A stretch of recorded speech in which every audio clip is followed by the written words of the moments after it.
Bonjour à tous, bonjour amis de Blois. On laisse rentrer les derniers auditeurs. Merci beaucoup, bienvenue. Vous allez réchauffer la salle puisque vous êtes les premiers à inaugurer notre Barnum, maintenant presque antique, notre Barnum des Rendez-vous de l'Histoire. En tout cas, la bienvenue pour cette édition vraiment extraordinaire où les sciences dures rencontrent et vont rencontrer pendant plusieurs jours les sciences humaines, comme on dit, comme le dit la formule consacrée. Et finalement, aujourd'hui, en recevant une nouvelle fois François-Xavier Fauvel pour À la recherche du sauvage idéal au seuil, on n'est pas si loin que cela des préoccupations scientifiques. On en reparlera tout à l'heure.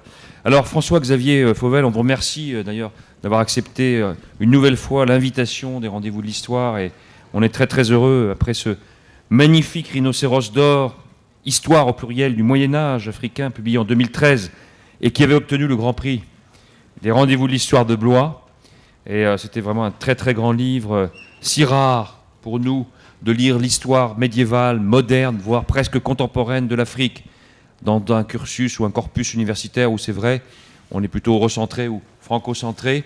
Et vraiment, à chaque fois que je vois vos livres passer, j'y plonge quelques heures dedans. Vous êtes enseignant-chercheur à l'Université de Toulouse, et vous êtes entre Toulouse, l'Afrique, les États-Unis, enfin le monde entier. Vous êtes en connexion, on va dire, avec le monde entier, et surtout avec les archives, le Maroc, l'Afrique du Nord en général.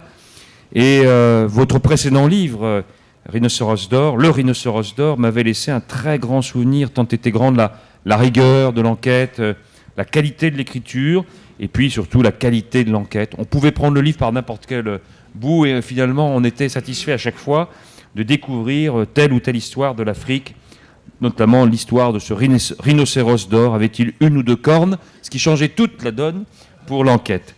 Enfin, c'est l'occasion une nouvelle fois, avec À la recherche du sauvage idéal, donc comme je le disais tout à l'heure, de décentrer notre regard. Et avec À la recherche du sauvage idéal, vous présentez aujourd'hui, nous repartons en Afrique, et plus précisément en Afrique du Sud, et au cœur du livre, un peuple, le peuple des Koé-Koé, un peuple disparu. Alors, peut-être a-t-il des descendants, enfin vous nous le direz. Et de fait, la première question que je vous pose, et je vais vous poser les questions pendant 45-50 minutes, puis on laissera la parole aux auditeurs. La première question que j'ai envie de vous poser, c'est pourquoi est-ce que vous avez voulu travailler sur ce peuple? Et puis une question connexe, a-t-il laissé beaucoup de traces? Alors, tout d'abord, merci beaucoup Eric pour cette invitation. Merci beaucoup à toutes et tous pour d'être venus assister à cette conversation. Pourquoi ai-je choisi ce peuple des Khoikhoi? Parce que ça fait... Non, on peut prononcer comme on veut en réalité, parce que plus personne n'est là pour dire comment ça se prononçait réellement. Khoikhoi ou Khoikhoi ou Khoikhoi, ça veut dire les hommes parmi les hommes par excellence. C'est le nom que se donnait ce peuple qui habitait au bout de l'Afrique, dans ce qui n'était pas encore l'Afrique du Sud, le bout de l'Afrique. Lorsque, à la fin du XVe siècle, les Portugais, donc les premiers navigateurs européens à entreprendre la circumnavigation de l'Afrique, les ont rencontrés. Un peuple habitait là, un peuple singulier, qui habitait là, on pourrait dire, depuis des centaines d'années, depuis des millénaires, en quelque sorte un peuple témoin de la très très grande diversité de l'homme, depuis que du berceau commun de l'homme moderne, il y a 60, 80, 100 000 ans, nos ancêtres, les Homo sapiens, se sont dispersés dans toutes les directions, sur tous les continents, et ont inventé au fur et à mesure de leur progression à travers le monde des formes très très diverses de culture, qui s'expriment par la différence des langues. Donc les Khoikhoi en particulier parlaient ce qu'on appelle des langues Khoisan, donc des langues qui possèdent des clics, donc des sons très particuliers qui se mixent avec d'autres consonnes pour donner des sons qui claquent à l'oreille, mais pour inventer aussi d'autres choses, des formes très singulières d'organisation politique, des pratiques alimentaires très, très, très singulières, des formes de systèmes de parenté, des croyances, des mythologies, etc. Bon. Et on pourrait dire qu'en quelque sorte, depuis des dizaines de milliers d'années, on avait atteint, là, au XVe siècle, au moment de cette rencontre, un maximum de diversité au sein de notre espèce. Homo sapiens sapiens. Et là, fin du XVe siècle, le moment qu'on appelle, avec une espèce de fausse pudeur, les grandes découvertes, qui sont en fait que le début d'un processus de colonisation assez brutal du monde et de destruction de la diversité, a lieu une rencontre qui va s'avérer très vite fatale pour ce peuple, comme elle s'est avérée fatale pour beaucoup d'autres peuples sur Terre. Mais quelque chose est propre à ces Khoikhoi, c'est que la rencontre avec les Khoikhoi a été à la fois précoce et inévitable. Précoce parce que en ouvrant la route des Indes, il fallait passer par le bout de l'Afrique. Il fallait obligatoirement passer par le bout de l'Afrique. Et ça a l'air d'être très très loin, ça a l'air d'être un détour considérable, mais en réalité ce détour c'est un raccourci qui branche ensemble, c'est un court-circuit qui branche ensemble, qui raccorde deux régions très éloignées l'une de l'autre, mais qui avaient besoin économiquement l'une de l'autre, qui sont l'Europe occidentale et les Indes. Et la route passait par le bout de l'Afrique. Toutes les flottes du monde, à partir des premiers navires, à partir de Vasco de Gama, qui franchit le premier le cap de Bonne-Espérance, et puis ensuite tous les ans des flottes portugaises, et puis à partir du XVIe siècle d'autres nations, et à partir du XVIIe siècle toutes les nations européennes, en particulier les Hollandais, font cette route, pratiquent cette route dans un sens, dans l'autre, envoient des dizaines et des dizaines et des dizaines de navires, et font forcément halte à ce point, quelquefois unique, d'escale, qu'est le bout de l'Afrique chez les Khoikhoi. Donc les Khoikhoi, finalement, c'était presque un péage, finalement, pour beaucoup de passeurs. Quelle était leur fonction sociale, économique à ce moment-là? Est-ce qu'on peut dire que c'était un empire, une tribu? Comment vous qualifieriez les Khoikhoi? C'était un péage, mais c'était pas eux qui faisaient payer le péage. C'était les Européens qui faisaient payer le péage. Les Européens s'arrêtaient quelques jours, quelques semaines. Il fallait tout simplement soigner les marins et les soldats, il fallait remplir les barriques d'eau, il fallait réparer la mâture ou d'autres éléments en bois du bateau, il fallait recharger les tonneaux de viande salée, de viande saumurée. Pour ça, il fallait donc se procurer chez les populations du coin de la viande. Bon. Et il se trouve que les Khoikhoi avaient des vaches, ils avaient énormément de vaches. Bon. Ils avaient énormément de vaches parce que les vaches c'était leur capital. C'était tout leur capital économique, c'était même plus que ça, c'était leur patrimoine. Bon, c'est-à-dire que ce que les Khoikhoi transmettaient, ce qu'un homme Khoikhoi transmettait à son fils aîné, c'était un capital en vaches. Et ces vaches jouait un rôle absolument essentiel dans la société, pas seulement de patrimoine transmis, mais aussi de règlement dans tous les règlements judiciaires, par exemple, toutes les compensations matrimoniales, les compensations avec les ancêtres, etc., etc. Bref, la vache jouait un rôle non seulement économique, mais bien plus large. On pourrait dire que cette société est entièrement centrée autour de la vache. Par conséquent, les germes du conflit, en quelque sorte, étaient là. C'est-à-dire que les Portugais d'abord, les Hollandais ensuite, avaient absolument besoin de viande et étaient assez peu regardants sur le rôle social de la vache chez les populations au sein desquelles ils s'arrêtaient. Et donc les Khoikhoi, au début, ont vendu des moutons, des chèvres, parce qu'ils avaient aussi ça. Et puis à force de vendre et de vendre et de vendre, certains parmi eux ont commencé à vendre leurs vaches, mais surtout, en fait, ils se les sont fait prendre, très très vite. Et puis 1652, c'est la fondation d'un fort, d'un château. Un château en bois d'abord, un château en pierre ensuite, par les Hollandais. Par la Verenigde Oost-Indische Compagnie, qui est la compagnie néerlandaise des Indes orientales, qui était la plus grosse multinationale du XVIIe siècle, qui avait des milliers de navires un peu partout sur Terre et qui a construit là un château au bout de l'Afrique pour assurer le ravitaillement de ces navires à l'aller comme au retour. Et puis après, donc, ils ont installé là-bas en quelque sorte des espèces de fonctionnaires qui étaient chargés d'assurer l'approvisionnement en continu, de la garnison, pour ensuite pouvoir fournir beaucoup plus rapidement aux navires de passage. Et puis après quelque temps, ils se sont rendus compte qu'il était plus simple, non pas de confier ce travail-là à des employés, mais de confier ce travail-là à des colons libres. Bon. Donc on a fait venir des colons qu'on a dotés en terre, et à qui on a en quelque sorte donné le droit de faire ce qu'ils voulaient dans le pays. Et évidemment, les colons ne s'en sont pas privés. Ils sont rentrés dans l'intérieur, ils ont exercé une prédation continue sur les sociétés du coin, les sociétés Khoikhoi. Ils les ont chassés, ils les ont expulsés, etc. Ils les ont parfois massacrés. Et très très vite, cette population, très très vite, en quelques décennies, cette population de Khoikhoi, qui était organisée en villages, en campements. C'était pas des formations politiques très centralisées, c'était pas des grands royaumes, c'était des sociétés qu'on appelle segmentaires, donc organisées en petites communautés. Et ces communautés, dès qu'elles grossissent un petit peu, en fait, elles se segmentent, et puis un rameau se détache et va s'installer un petit peu plus loin sur de nouveaux pâturages. C'est organisé en chefferie, traditionnelle. Et très très rapidement, cette société Khoikhoi explose au contact de l'expansion coloniale. Alors justement, une question que je me pose finalement, comment travailler sur un peuple disparu? Puisque ce peuple, à part des ossements de vaches, n'a peut-être suis naïf en disant cela, et moqueur peut-être, mais n'a pas d'archives au sens européen du terme. Alors comment est-ce que vous avez travaillé sur ce peuple disparu? Uniquement grâce aux archives que vous avez retrouvées en Europe, de la Compagnie des Indes hollandaises, de manuscrits ou de livres que vous avez retrouvés à la BNF, d'archives quand même qu'ont laissé les descendants des Khoikhoi d'une façon ou d'une autre? Comment est-ce qu'on travaille sur un peuple disparu? Et après, on reviendra sur la façon que vous avez eue d'écrire cet ouvrage de façon très originale d'ailleurs. Alors c'est tout à fait vrai, les Khoikhoi ne possédaient pas d'écriture. Bon. Pour beaucoup de gens, c'est souvent un argument pour dire que les Khoikhoi n'étaient pas entrés dans l'histoire. Non, les Khoikhoi étaient parfaitement entrés dans l'histoire, ont toujours été dans l'histoire comme toutes les sociétés humaines. C'est ce que disaient les Grecs des barbares. Voilà, ils n'étaient pas rentrés dans la documentation écrite. C'est pas la même chose. Bon. Et de fait, nous n'avons pas de documentation écrite produite par les Khoikhoi. On en a d'autres ailleurs en Afrique.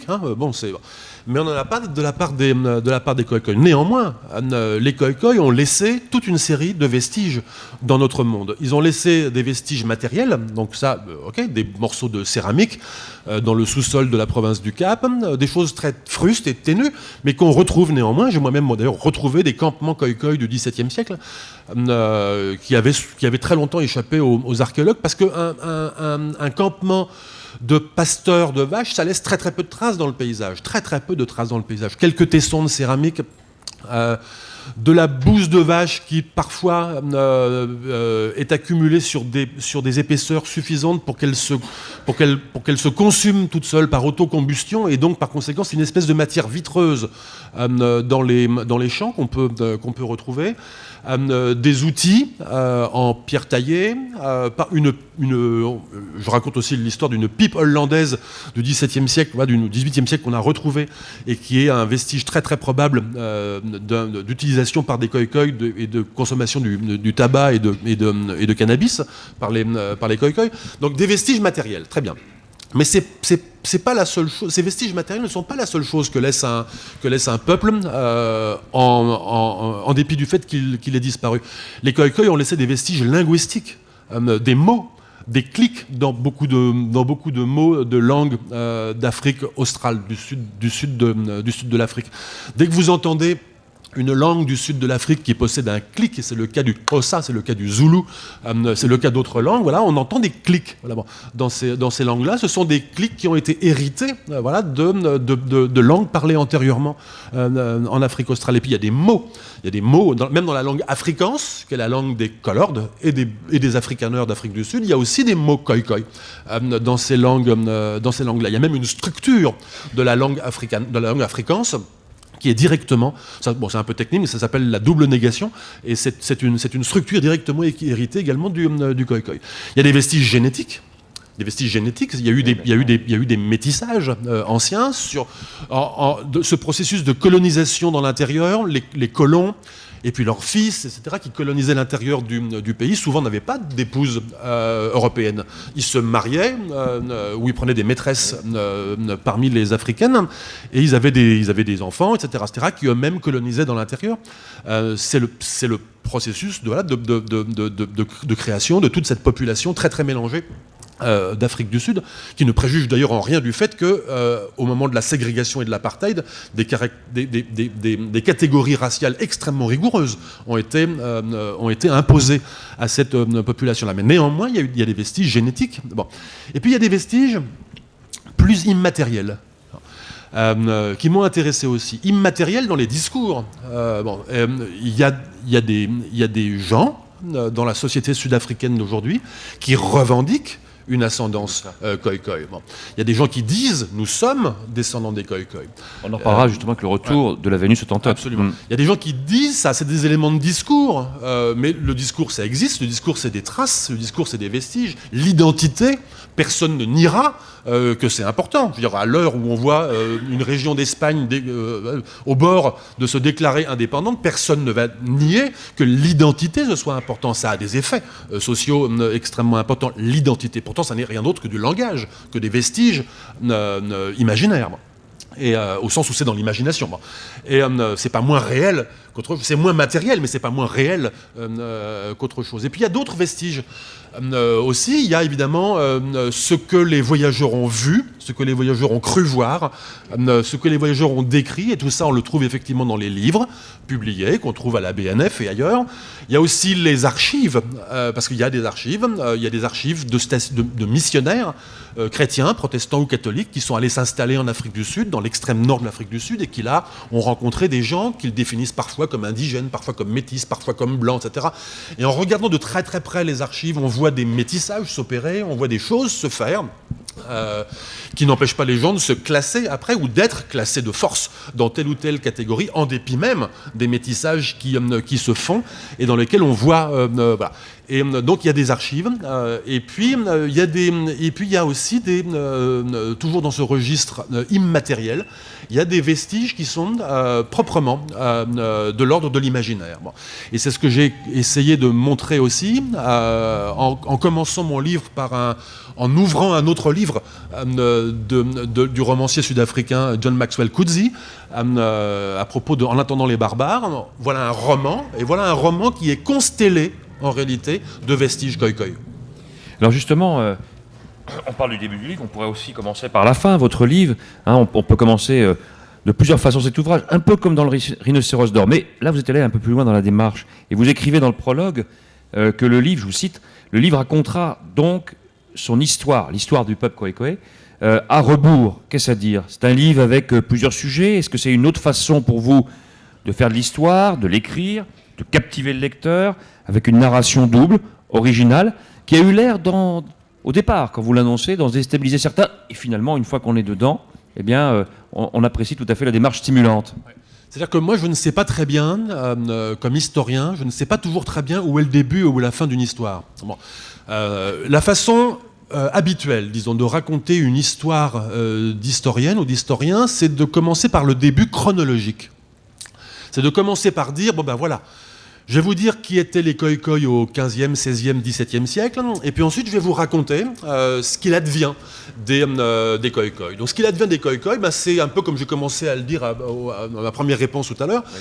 Ben, ils rencontrent des étrangers qui viennent s'installer chez eux, qui d'abord sont plus ou moins sympas, leur achètent des vaches, etc., puis après ça se passe mal, la colonie s'installe, et puis le peuple des Khoikhoi explose, et puis le peuple disparaît en tant que peuple, mais des individus survivent, côtoient la colonie, s'instillent dans la colonie, finissent par s'installer là comme prolétaires, comme ouvriers de ferme, comme prostituées, et continuent à être décrits par les voyageurs comme si c'était encore un peuple, alors que ce ne sont que des lambeaux de peuple. Et puis ces gens fuient dans l'intérieur, et puis ces gens sont métissés, de force ou pas de force, et puis l'apartheid vient, et puis l'apartheid tombe, et puis des gens revendiquent une identité plus ancienne, des gens disent « nous avons appartenu à un peuple intègre, nous avons... » etc. Bon.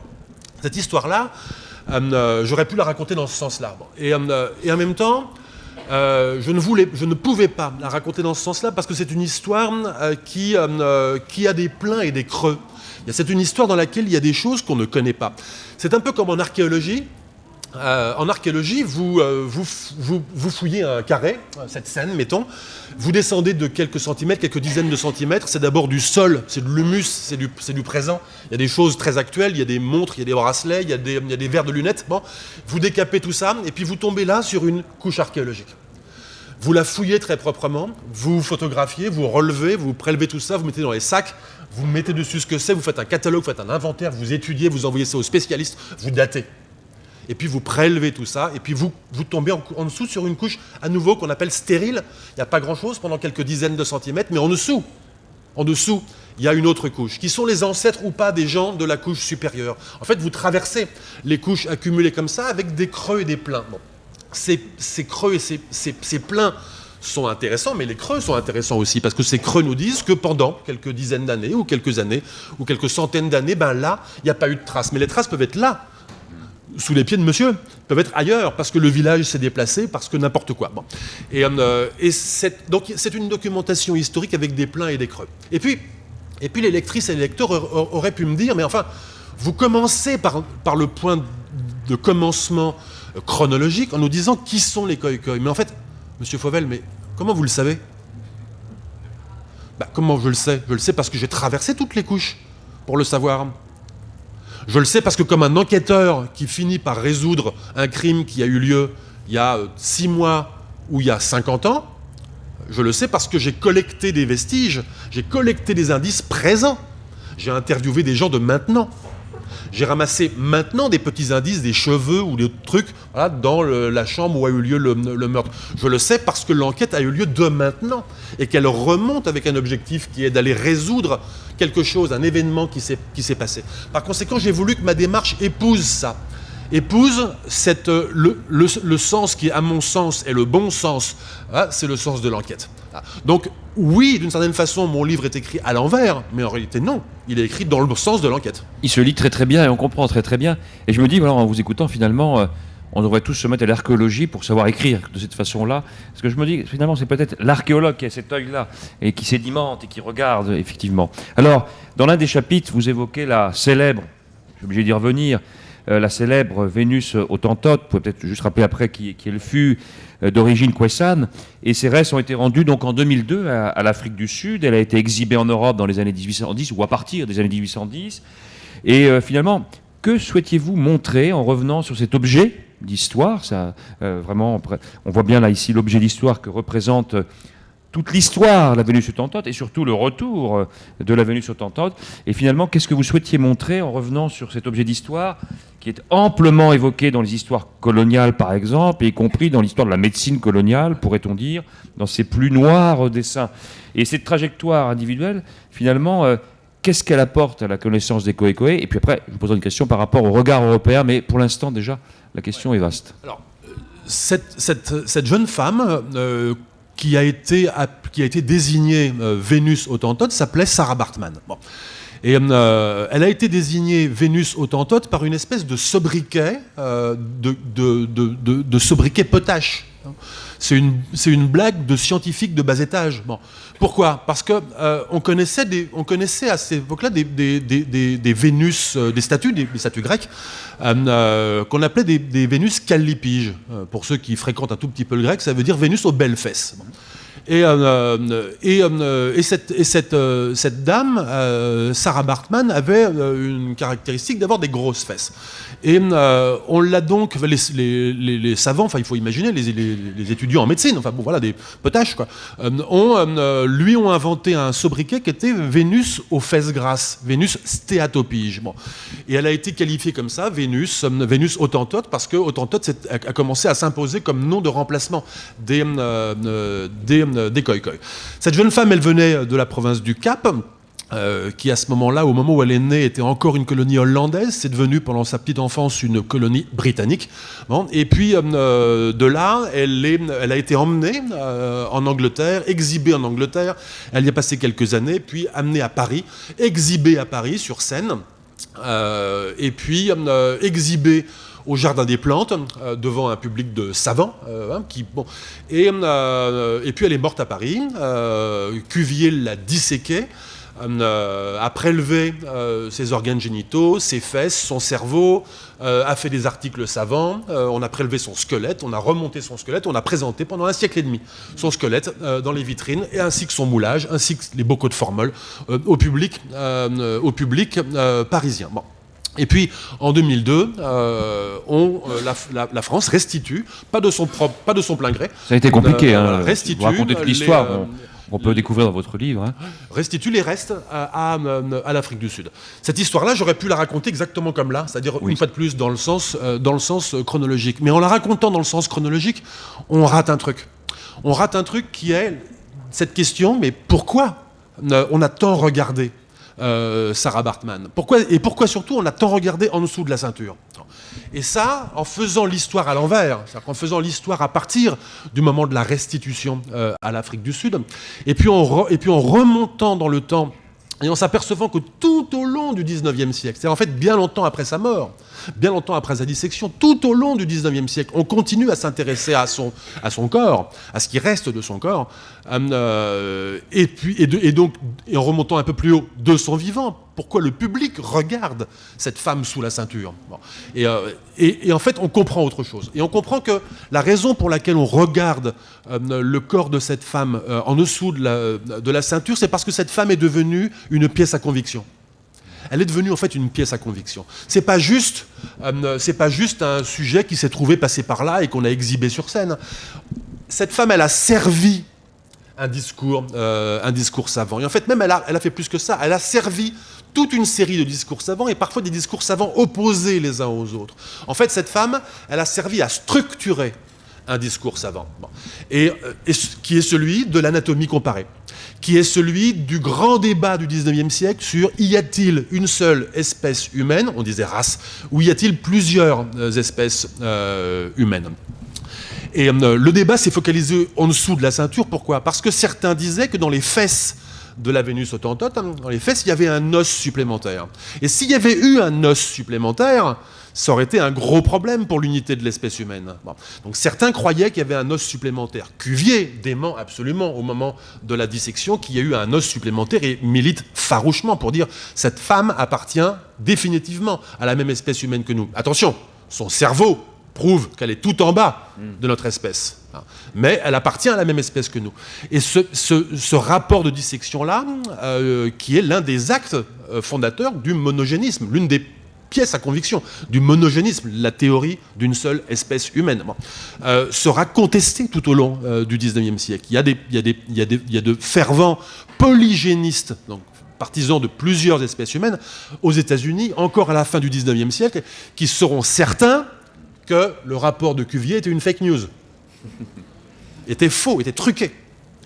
Bon. Donc comme quoi, vous voyez que on croyait déjà qu'on croyait déjà à la théorie du complot. Voilà. Donc certains anatomistes, certains anthropologues physiques, on dirait aujourd'hui, étaient convaincus qu'il y avait eu une forgerie de la part de Cuvier. Mais si ça reste important aussi longtemps, cette question-là, c'est parce qu'on avait pris l'habitude de regarder Sarah Baartman comme la pièce à conviction dans le corps de qui se tenait caché, et puis plus caché à partir de sa mort, se tenait caché la preuve de quelque chose. Bon.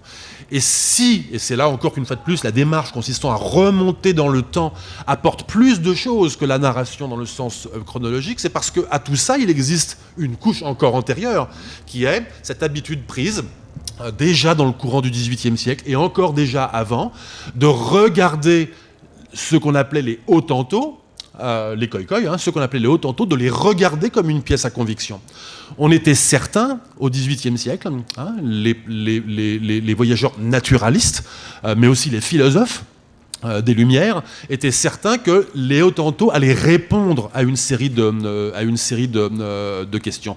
Et lesquelles, alors un peu différentes de celles de l'anatomie comparée du 19e, mais néanmoins ça touche encore à la question du polygénisme ou du monogénisme. Voltaire, le sauvage ignoble de Voltaire, le mauvais sauvage de Voltaire, c'est le Hottentot.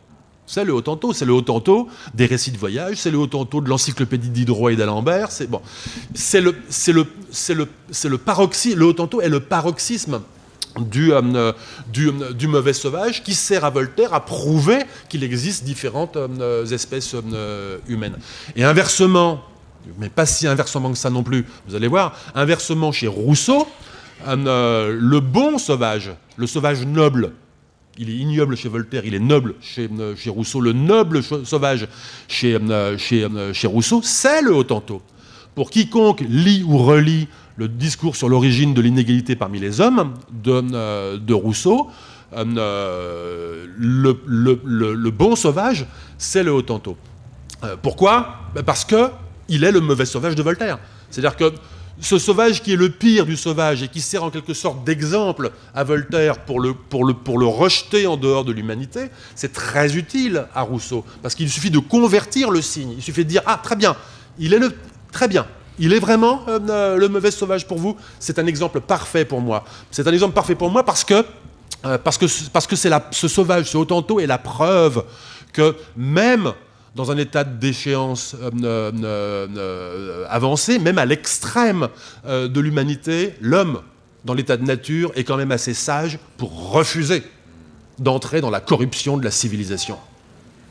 C'est ça qui plaît à Rousseau. Donc noble ou ignoble, bon ou mauvais, c'est toujours un sauvage idéalisé, en réalité, qui est utilisé dans tous les discours du XVIIIe siècle. Et on peut remonter comme ça encore dans le temps. Et j'en viens à une chose qui est ce nom de Hottentot qui sert toute la pensée occidentale de l'autre, qui sert d'exemple, qui sert de pièce à conviction dans toutes les conceptions philosophiques, anthropologiques, etc., de l'humanité, du début de la civilisation, de l'état de nature, de la diversité humaine, etc., etc., etc. Ce sauvage-là, il a en fait été inventé. Il a été inventé par absence. Les Khoïkhoïs avaient disparu comme peuple. Les Khoïkhoïs avaient explosé comme peuple au moment de la prime rencontre avec les Européens, très très rapidement. Et en l'absence de ce peuple, on a inventé un autre peuple qui a pris exactement sa place. Je prends toujours cet exemple d'une marionnette.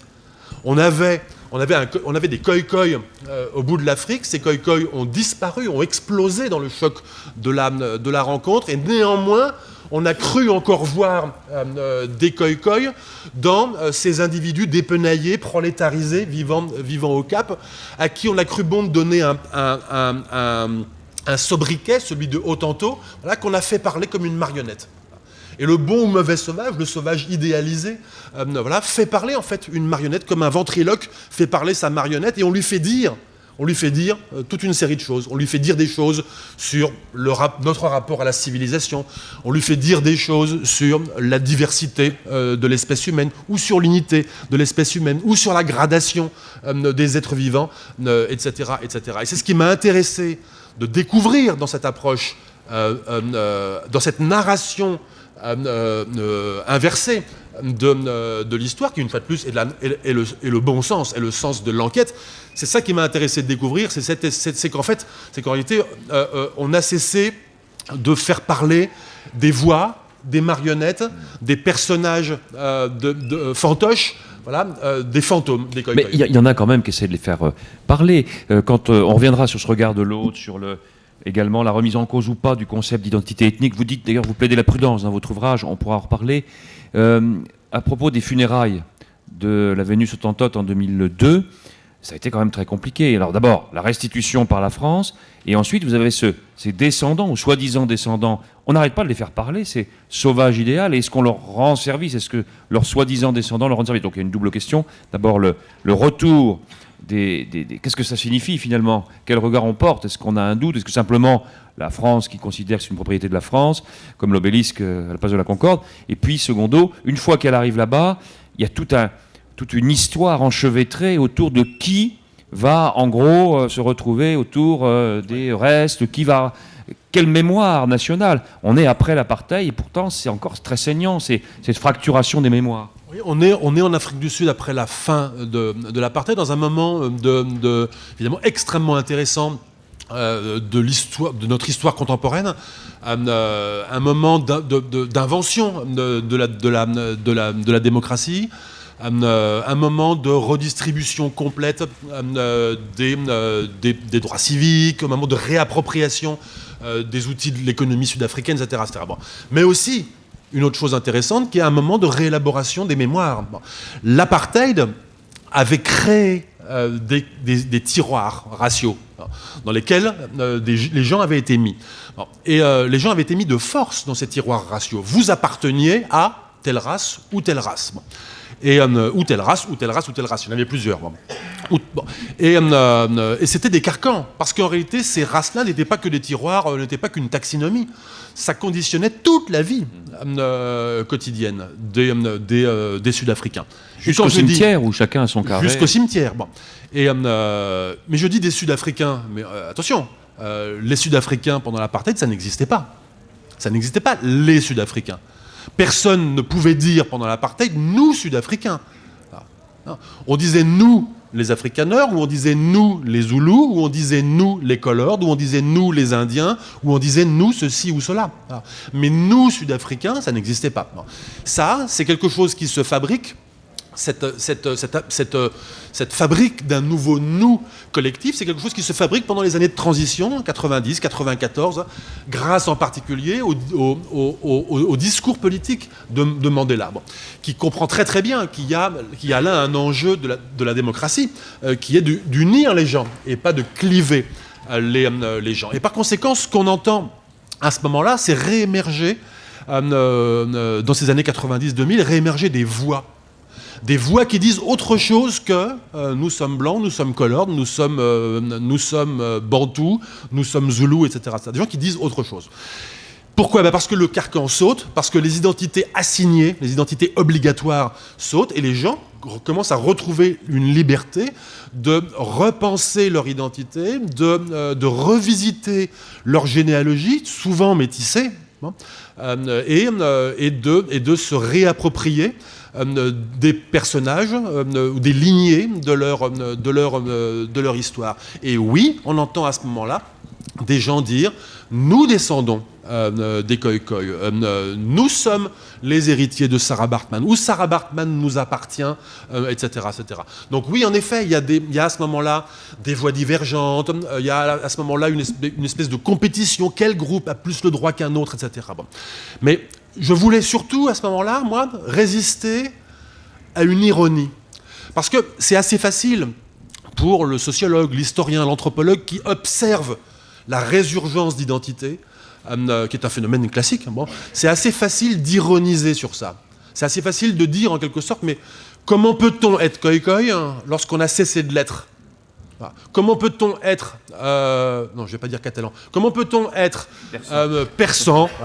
Comment peut-on être, je ne sais pas moi, breton lorsqu'on ne parle pas le breton ? Enfin, comment peut-on être quelque chose qu'on a cessé d'être ? Quel sens cela a-t-il aujourd'hui de revendiquer une identité de mots, d'imaginaire, lorsque, on pourrait dire, les caractères culturels qui définissaient cette identité-là plusieurs siècles avant ont disparu. Lorsqu'en d'autres termes, vous ne parlez pas la langue, lorsque vous ne connaissez pas les rituels, vous n'avez plus la même organisation sociale, etc. Bon. Quel sens cela a-t-il ? Donc il y a toujours cette tentation. Dans quelques livres que ce soit, faut dire qu'on parle des Amérindiens, qu'on parle des Tahitiens, qu'on parle des Inuits, qu'on parle, etc. On a toujours cette tentation, à un moment donné, d'ironiser en disant « Oui, enfin, ça va, n'en rajoutez pas trop non plus sur l'identité. » Bon. Je voulais résister à cette ironie-là, et pour ce faire, il fallait encore une fois remonter à l'envers. Parce qu'en effet, ces identités, elles disent, qui réémergent là dans les années 2000, elles disent une privation. Elles disent une authentique privation de quelque chose. Et effectivement, si ces gens ne parlent pas la langue, si ces gens non plus, c'est parce qu'ils en ont été privés. Voilà. Et de quel droit viendrions-nous leur interdire qui suis-je pour leur interdire de se réapproprier une mémoire qui, effectivement, appartient à leur généalogie. Et d'autres Sud-Africains l'ont fait à ce moment-là. Je veux dire, moi, on a vu dans la presse, j'en ai rencontré, etc., on a vu des Afrikaners qui s'étaient drapés pendant des siècles dans leur certitude de descendre d'un colon bien identifié, portant un nom, soit huguenot, soit hollandais, voilà. Et puis, à partir des années 90, les mêmes rappelaient que leur arrière-arrière-arrière-arrière-grand-mère, celle qui précisément avait été la maîtresse ou la femme du dit colon, voilà, était une femme Khoikhoi. Voilà. Mais qui sommes-nous pour leur interdire de le faire ? Ils ont raison. Ils ont raison d'une certaine façon de le faire. Voilà. Donc effectivement, oui, nous avons raison de choisir parmi nos ancêtres ceux qui nous sont utiles. À quoi ça sert d'autre, un ancêtre ? Et oui, alors justement, ce sauvage idéal permet justement, vous venez de le montrer de façon magistrale, de remettre en cause le concept d'identité ethnique avec prudence, bien évidemment. Hein. C'est vraiment à prendre avec beaucoup de prudence. Et vous montrez bien dans le livre en quoi et pourquoi. Et alors, cet ouvrage aussi est parsemé, entre guillemets, de quelques clichés. On va un petit peu abandonner le texte, si vous permettez, parce que j'ai trouvé que les photos étaient très choisies. En tout cas, la légende le laissait penser. Photos très choisies. Par exemple, on pourrait en prendre une, page 75 par exemple. Et on a l'impression qu'elles ne sont jamais là par hasard. Elles ne sont pas très nombreuses. Je veux dire par là, est-ce que vous les utilisez comme un élément de la démonstration ou simplement comme illustration? Alors, parce que j'ai senti qu'on pouvait passer à côté. Et justement, quelquefois, je me suis dit, mais elles ne sont pas là par hasard. Est-ce qu'elles sont là à certains endroits? Elles sont très très bien, les légendes sont très bien ciselées. Je me suis dit, ça fait partie de la démonstration. Alors, ça fait effectivement partie du dispositif narratif du livre. J'aime pas beaucoup les images qui ne sont que des illustrations. Pourquoi ? Parce que l'image qui n'est là que pour prouver ce qui vient de dire dans le texte, finalement, on pourrait parfaitement s'en passer. Enfin, je veux dire, l'essentiel des preuves sont dans les notes de bas de page et on n'a pas forcément toujours besoin de l'image. Et justement, je voulais précisément éviter de me servir des images comme pièce à conviction. Voilà. Et je ne voulais pas, à mon tour, montrer une photo du squelette de Sarah Baartman. Pourquoi ? Parce que dans cet usage de pièces à conviction, quel que soit l'usage qu'on en fait, qu'il s'agisse de démontrer quelque chose au XIXe siècle ou qu'il s'agisse aujourd'hui de démontrer à quel point l'Occident a été ignoble dans sa mise en scène de l'autre, dans tous les cas, il y a une complaisance. Sans que pour autant que vous fassiez du jugement de valeur, d'ailleurs, hein, simplement. Absolument, voilà. Et cette complaisance est un piège, est un cul-de-sac, qui empêche de réfléchir. Et je voulais tout à fait autre chose. Donc je cherchais des images qui expliquaient, qui montraient d'autres choses. Du reste, les images ne sont pas placées n'importe où, elles sont toujours placées en tête de chaque chapitre. En fait, ce sont des frontispices. C'est très 18e siècle, voilà, mais chaque chapitre commence par un frontispice. Bon. Et ce frontispice, il est fait pour être un petit peu mystérieux. On peut s'y arrêter ou pas. Néanmoins, le chapitre, il fait à un moment donné allusion. On peut revenir à ces images-là qui disent quelque chose de plus épais. Bon. Et je voulais des images épaisses. Voilà, et pas seulement des images en deux dimensions. Voilà, je voulais des images épaisses. Et par exemple, là, l'image de la tombe de Sarah Baartman. On voit des galets, donc. Voilà, on voit des galets sur lesquels il y a des photos. Bon, on pourrait s'arrêter là. En réalité, là, on ne peut pas. C'est-à-dire que cette image a une épaisseur, et pour comprendre cette épaisseur, il faut lire le chapitre. En fait, le chapitre fournit l'épaisseur de l'image. On va bientôt laisser la parole au public, leur laisser poser quelques petites questions. Alors, également, ce que j'ai bien aimé, donc on va passer quelques chapitres, mais il y a un chapitre 4, qui s'appelle « La rechute ». Vous parlez justement, alors pourquoi ce titre ? Et vous partez en fait d'une réflexion sur les exhibitions, les reconstitutions de vie quotidienne dans les musées, et vous semblez montrer que les Kouessans ont été instrumentalisés pour nourrir le regard de l'Européen. Car à travers cette histoire du peuple africain, on a surtout quand même, on a aussi l'histoire du regard de l'Européen sur l'autre. Et justement, ce titre m'a interpellé. La rechute, est-ce bien cela? Est-ce que finalement, vous nous dites, attention, on n'est pas encore à l'abri de ces pièges, de ces trappes qui vont nous faire regarder le Kouessan peut-être dans quelques années encore, ou encore aujourd'hui, de façon un peu ségrégationniste, voire xénophobe. Oui, alors ce terme de rechute, il est délibérément ambivalent. Il a délibérément plusieurs sens. Il a d'abord un sens très simple et assez basique. On sait tous ce que c'est que la chute. C'est-à-dire que le récit biblique, de la chute dans le péché, on sait ce que ça nous a fait comme mal. Bon. Et ce que la philosophie du XVIIIe siècle fait aux Khoï-Khoï, c'est de dire que les Khoï-Khoï ont eu le choix.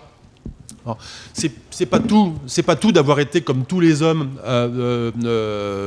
d'avoir chu au début, enfin dans le récit de la Genèse, c'est qu'en outre eux nous disent tous les philosophes du XVIIIe, ils ont eu le choix.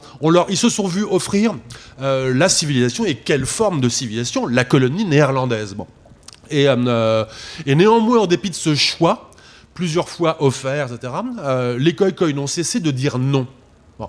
Et cette image qui fournit le frontispice du discours sur l'origine de l'inégalité de Rousseau, voilà, où on voit un individu qui est en fait un coï-coï, voilà, qui rejette un paquet, un ballot de choses qui en fait contient la civilisation qui s'est vue offrir des vêtements européens, des parures, etc. etc. Bon. Et dans l'espèce de discours ou de prosopopée qu'il tient comme ça, il dit très bien, j'ai vu, j'ai appris vos langues, le portugais, le hollandais, je me suis habillé comme vous, etc. etc. Et veuillez accepter que je vous rende tout ceci et que je reparte chez mes semblables. Et ce récit-là, est ce qui finalement passe le moins bien auprès de l'honnête homme du XVIIIe siècle, auprès des philosophes du XVIIIe siècle. Ça passe pas. C'est-à-dire qu'on puisse s'être vu offrir la civilisation et la refuser en pleine conscience, hein, ça passe pas. Et ça, on ne le pardonne pas au coï-coï. C'est ça la rechute, c'est d'avoir choisi à nouveau de choir. Bon. Et puis évidemment, il y a ça aussi, il y a ce deuxième point que vous souligniez, qui est le fait que qu'essaye de faire mon livre? Il essaye de reprovoquer une rencontre avec les coï-coï. La première rencontre, elle a été fatale. La première rencontre, elle a été mortelle pour les coï-coï. Et par conséquent, on ne peut pas aller chez les coï-coï comme un ethnologue ou comme un touriste même. On ne peut pas aller chez les coï-coï. Bon. Donc on peut y retourner avec des outils d'historien qui s'approprient en même temps les outils de l'archéologue, du linguiste comparé, etc., etc. On peut remonter au plus près des coï-coï et on peut réorganiser en quelque sorte une rencontre à distance avec les coï-coï. Évidemment, c'est jamais la même chose qu'une vraie rencontre, mais en même temps, est-ce qu'une vraie rencontre, ça peut vraiment avoir lieu sans être prévenu contre les effets de cette rencontre. Bon. Et donc je ne suis pas naïf, je ne crois pas organiser avec ce livre une espèce de voyage pur à travers le temps pour nous mettre en contact avec les coï-coï. Je crois en revanche à une vérité d'historien capable de nous ramener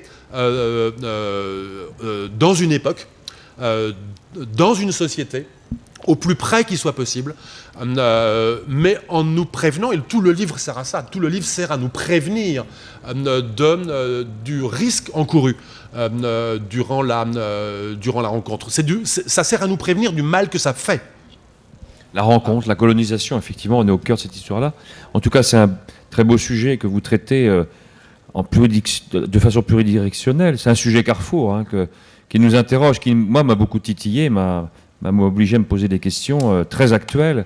Sujet carrefour, où effectivement, vous avez recours à la linguistique, à l'archéologie, évidemment, à l'histoire, à l'ethnologie, à l'anthropologie. Je trouve ça très riche. Ça chagrine parfois les historiens, qu'un historien travaille avec l'anthropologue, travaille avec l'ethnologue. Mais c'est bien la richesse de toutes les histoires, que ce soit l'histoire politique, l'histoire sociale. On est obligé d'aller voir aussi d'autres scientifiques. Et c'est bien aussi l'une des richesses. C'est pour ça que Eureka, aujourd'hui, est aussi invité.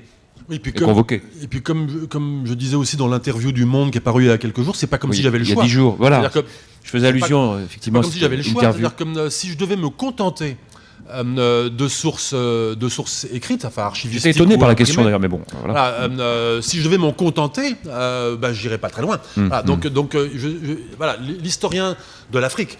Que je suis, mais parmi beaucoup d'autres collègues qui travaillent sur d'autres régions d'Afrique, d'autres périodes, etc., c'est ce que nous savons de l'histoire. Voilà, c'est qu'il faut travailler avec toutes les archives, voilà, et pas seulement les archives écrites et les imprimées, avec d'autres vestiges. Bon. Et effectivement, ces autres vestiges-là exigent de vous si ce n'est des compétences, en tout cas un intérêt, voilà, pour des registres documentaires tout à fait autres, voilà, qui peuvent être d'abord le simple talent de lectrice ou de lecteur, puisque en fait c'est le seul talent que je requiers dans le premier chapitre, c'est de lire avec moi un livre de Coetzee, puis après en remontant dans le temps, chaque chapitre est arrimé à sa propre documentation, qui peut être très très différente au gré des chapitres. Mais si c'est une invitation, en effet, à progressivement se familiariser avec des archives qui peuvent être des registres de baptême ou de mariage, avec de la littérature du XVIIIe siècle, avec des trouvailles dans le sous-sol que je raconte, avec de la linguistique, etc., tant mieux. Alors, d'abord, on peut vous applaudir pour remercier déjà cette science, cette humilité qui vous caractérise, fruit de la rigueur. Le travail est époustouflant derrière cette véritable leçon d'histoire et histoire d'archéologie. Merci beaucoup, en tout cas, François-Xavier. Alors, est-ce qu'il y a une question? Voilà, je n'ai même pas terminé. Allez-y, je vous en prie. On va vous faire passer un micro. Merci, mademoiselle ou madame. Super. Merci. Bonjour. Est-ce que vous avez travaillé sur les sources portugaises et hollandaises, et est-ce qu'il y a un discours particulier de la part est-ce que c'est un sujet qui intéresse les historiens portugais et hollandais, et est-ce qu'il y a, je ne sais pas, d'un point de vue officiel, une quelconque reconnaissance ou un discours quelconque sur cette relation particulière au moment de la colonisation? Alors, oui, bien sûr, j'ai travaillé sur les sources portugaises et hollandaises. Principalement, alors sources portugaises, elles sont toutes éditées. Les sources hollandaises, évidemment, il y a les archives de la Compagnie néerlandaise des Indes orientales qui sont accessibles au Cap ou à Batavia en Indonésie, et qui sont là des dizaines de mètres linéaires de magnifiques archives, etc.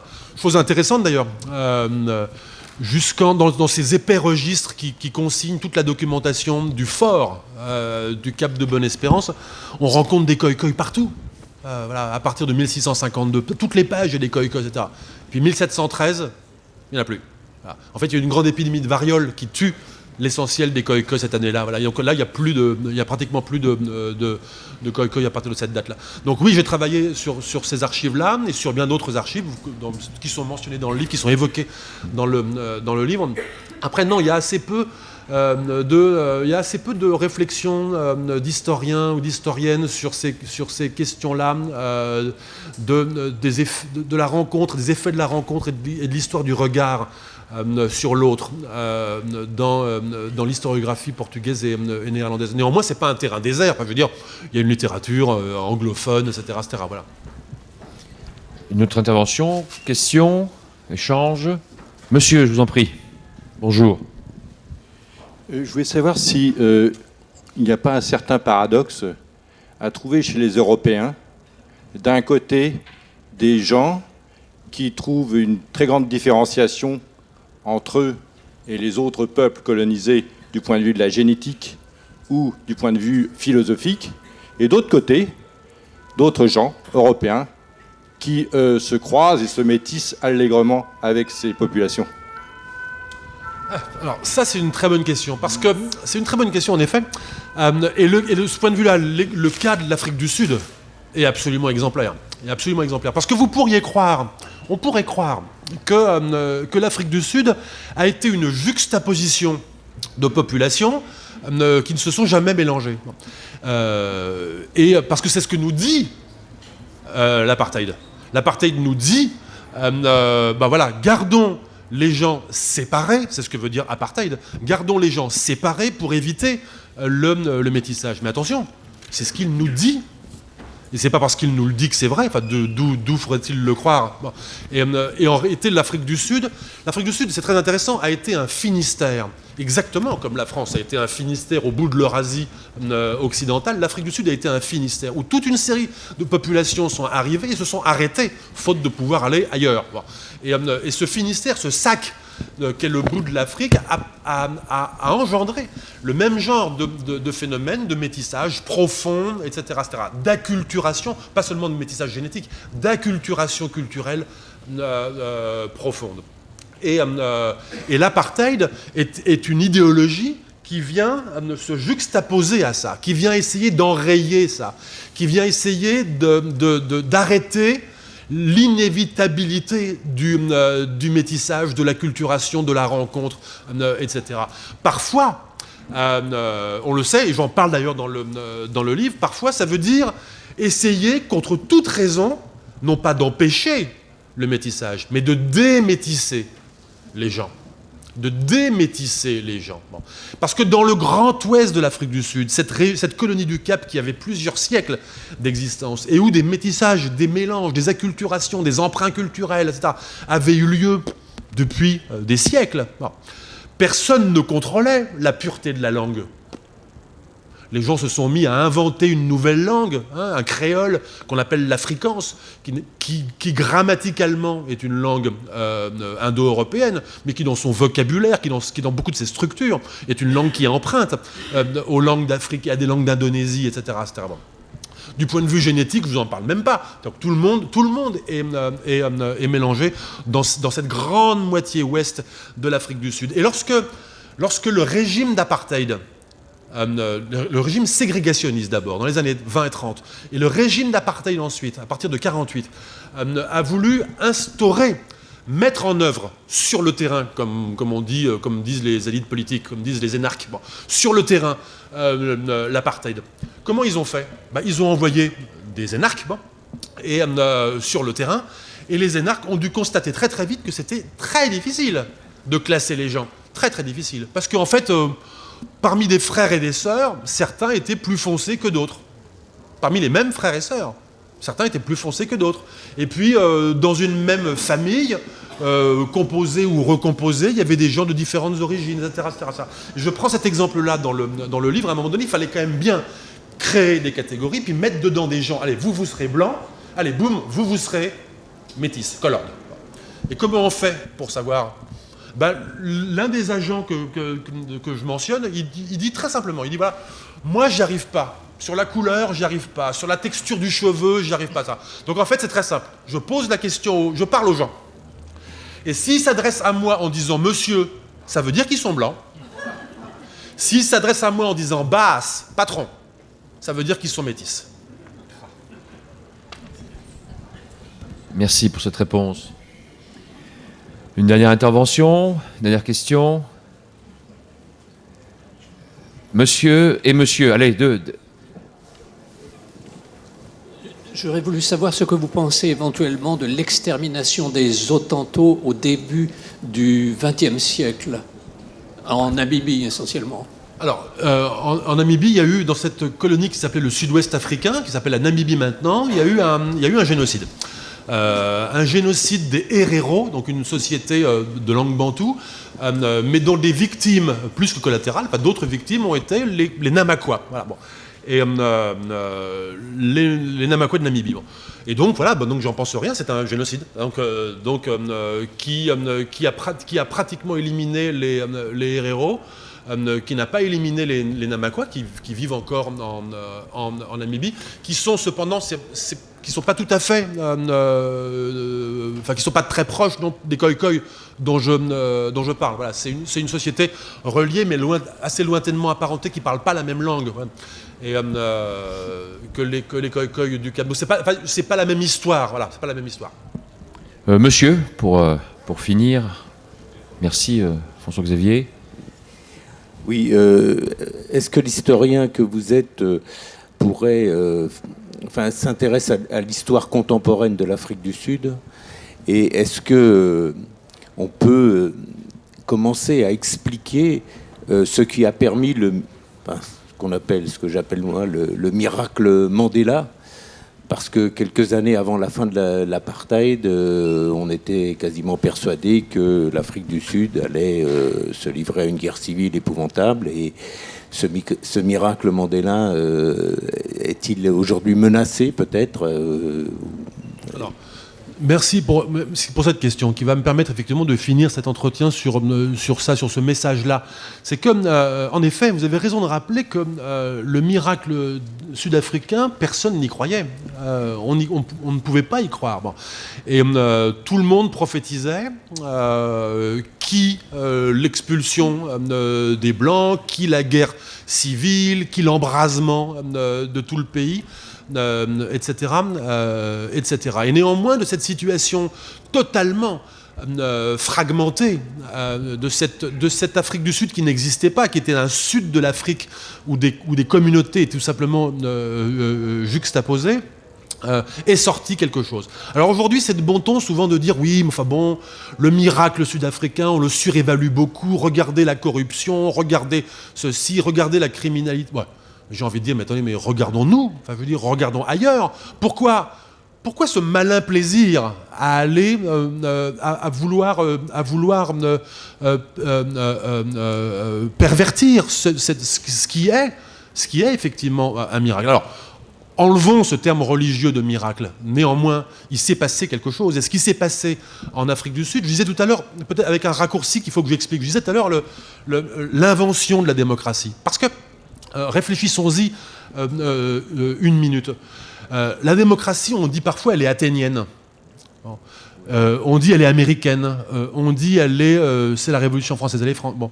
Mais la démocratie utile pour notre époque, c'est-à-dire que la démocratie qui dit que son objectif, c'est de créer un nous,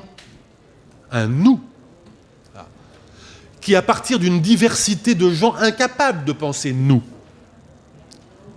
ou capables seulement de penser des nous particuliers, des nous communautaires, des nous raciaux, des nous ethniques, capables de penser autre chose, qui s'inscrit non pas dans un enracinement, mais dans un projet, dans une volonté. Cette démocratie-là, capable de dire ça, capable de créer un nous, elle est sud-africaine. La démocratie utile pour notre époque, elle est sud-africaine. François-Xavier Fauvel, on vous remercie infiniment pour cet entretien et cette belle leçon d'histoire. À la recherche du sauvage idéal, qu'on peut retrouver sur le stand du Seuil. On peut retrouver François-Xavier Fauvel entre 12h15 et 13h15 sur le stand numéro 31 du Seuil. Et puis on vous applaudit pour vous remercier encore une fois. Merci beaucoup et bon séjour à Blois. Merci Eric. Merci à vous tous.